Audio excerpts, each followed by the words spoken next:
North Korea is vowing revenge, condemning that latest round of United Nations sanctions, warning that it's going to make the U.S. pay dearly, which means that President Trump is waking up this morning with a serious foreign policy showdown on his hands as he gets prepared to welcome the vice president, cabinet secretaries, even some senior policy members here to his Bedminster property this week. This morning, the Trump administration grappling with the increasingly volatile crisis in North Korea. It was a gut punch to North Korea to let them know the international community's tired of it, and we're going to start fighting back. The president in Bedminster holding an hour-long phone call with his Secretary of State overseas in Asia, as Kim Jong-un's rogue regime warns its nuclear weapons and ballistic missiles are not on the negotiating table. From a state TV broadcaster, this apparent threat. There's no bigger mistake than the U.S. thinking it's safe because it's across an ocean.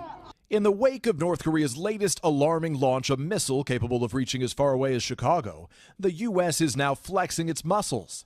The president touting a unanimous UN vote for $1 billion in sanctions against North Korea, supported by both China and Russia.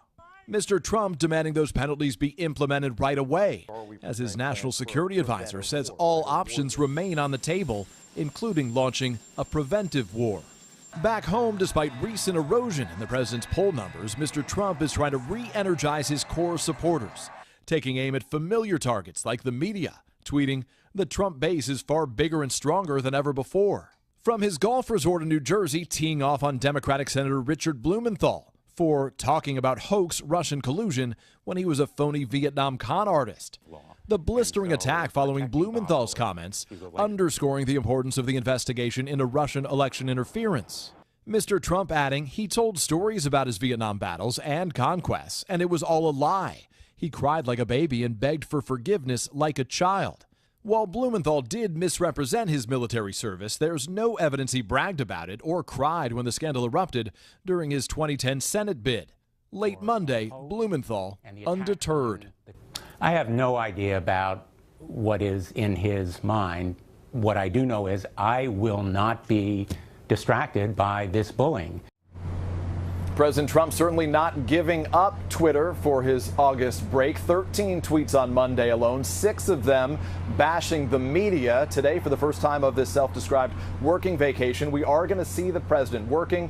He's scheduled to host the Health and Human Services Secretary Tom Price for a briefing on the opioid crisis. Matt and Savannah. All right, Peter Alexander traveling with the president. Thank you. Hello, Today fans. Thanks for checking out our YouTube channel. Subscribe by clicking that button down there and click on any of the videos over here to watch the latest interviews, show highlights, and digital exclusives.